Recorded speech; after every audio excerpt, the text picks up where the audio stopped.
আসসালামু আলাইকুম ফ্রেন্ডস। আজকে চলে এসেছি সরিষা ইলিশ রেসিপি নিয়ে।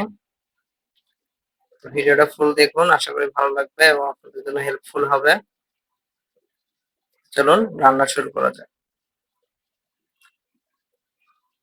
আমি এখানে প্রথমে উপকরণগুলো আপনাদেরকে দেখিয়ে দিচ্ছি।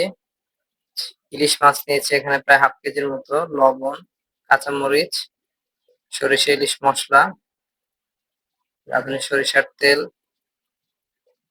হাফ কাপ পেঁয়াজ বাটা, হাফ কাপ পেঁয়াজ কুচি। আর সরিষাটা আমরা এখানে গুলিয়ে রেখেছি, প্যাকেটের যে সরিষার মশলা এটা আমরা গুলিয়ে রেখে দিয়েছি। সরিষাটা কিভাবে আপনারা বানাবেন সেটা আমি দেখিয়ে দিচ্ছি। প্যাকেটটা খোলার পরে দুইটা প্যাকেট পাবেন আপনারা। নীল প্যাকেটটা হচ্ছে সরিষার গুঁড়া এবং লালটা হচ্ছে মশলা। তো দুইটাই আলাদা আলাদা বাটিতে ভিজিয়ে রাখবেন। আমি যেহেতু হাফ কেজি পরিমাণ মুরগি নিয়েছি, মাছ নিয়েছি, সেজন্য আমি এখানে অর্ধেকটা মশলা ইউজ করব। তো সরিষাটা আপনারা এভাবে গুলিয়ে রাখবেন এবং পানি দিয়ে গোলানোর পর অবশ্যই এটা ছেঁকে নিবেন ছাঁকনি দিয়ে, যেন সরিষার যে ছালগুলো আছে, ছোবলাগুলো আছে, এটা তরকারিতে না যায়, তাহলে তেতো লাগতে পারে। প্রথমে চুলায় একটি প্যান বসিয়ে হাফ কাপ পরিমাণ সরিষার তেল দিয়ে পেঁয়াজ কুচি দিয়ে দিলাম। পেঁয়াজগুলো বাদামি করে ভেজে নিব আমরা। ভাজা হয়ে গেলে এর মধ্যে হাফ কাপ পেঁয়াজ বাটা দিয়ে দিব।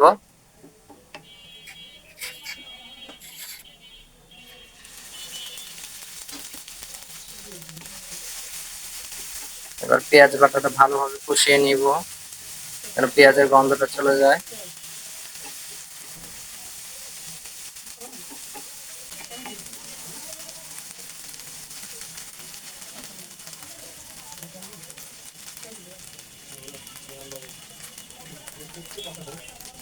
চারটে কাঁচামরিচ দিয়ে দিলাম। আপনারা কাঁচামরিচ গুলো একটু মাঝখান দিয়ে চিড়ে দিবেন। আমি ঝাল একটু কম পছন্দ করি, তাই গোটা দিয়েছি। দিয়ে দিচ্ছি 1.5 চা চামচের মতো লবণ। আমরা খেয়াল রাখবেন আপনাদের মশলাটা যেন পুড়ে না যায়, পুড়ে গেলে টেস্টটা নষ্ট হয়ে যাবে। এবার আমি দিয়ে দিলাম আমাদের যে প্যাকেট মশলাটা ছিল, সেখান থেকে অর্ধেকটা মশলা আমরা পানি দিয়ে গুলিয়ে রেখেছিলাম, সেটা দিয়ে দিলাম এবং সেই বাটি ধোয়া পানি দিয়ে দিলাম কিছুটা। এবার আমরা মশলাটাকে পেঁয়াজের সাথে ভালোভাবে কষিয়ে নিব, মশলার তেলগুলো পুরো ভেসে ওঠা পর্যন্ত। এখন ভিউয়ার্স, আমাদের মশলা থেকে তেলটা মোটামুটি আলাদা হয়ে গিয়েছে, কারণ আমাদের মশলাটা ভুনা করা হয়ে গিয়েছে। এখন আমরা এখানে 1 কাপের মতো পানি অ্যাড করব।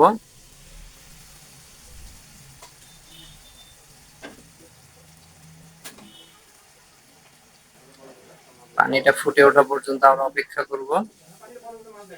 তারপর এর মধ্যে ইলিশ মাছের টুকরাগুলো আমরা আস্তে আস্তে দিয়ে দিব।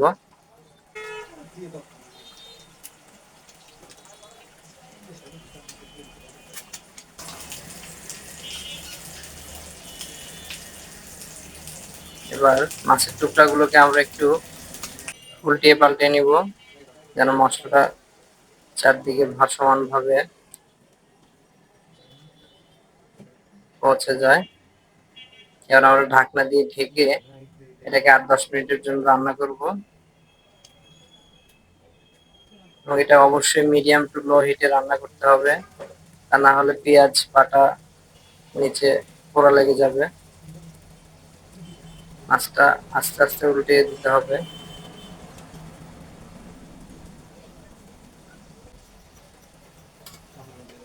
এই পর্যায়ে আমরা সরিষা বাটা অথবা সরিষার যে পেস্টটা করে রেখেছিলাম সেটা দিয়ে দিলাম। আবারও বলছি, অবশ্যই আপনারা সরিষার গোলানো যে ওইটা ছেঁকে সরিষার ছোবলাটা আলাদা করে নেবেন, অথবা আপনাদের তরকারির টেস্টটা তেতো আসবে। এবার যে আমরা 4টে কাঁচামরিচ দিয়ে দিলাম গোটা।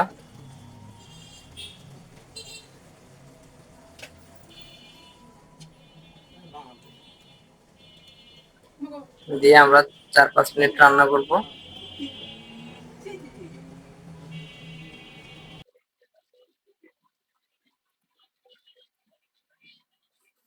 আমাদের রান্নাটা হয়ে এসছে, আমরা চুলার ফ্লেমটাকে অফ করে দিয়েছি। দেখুন ভিউয়ার্স কত সুন্দর হয়েছে, আপনারা অবশ্যই বাসায় এটা ট্রাই করবেন। তো আজকে এ পর্যন্তই, সবাই ভালো থাকবেন, সুস্থ থাকবেন। আসসালামু আলাইকুম।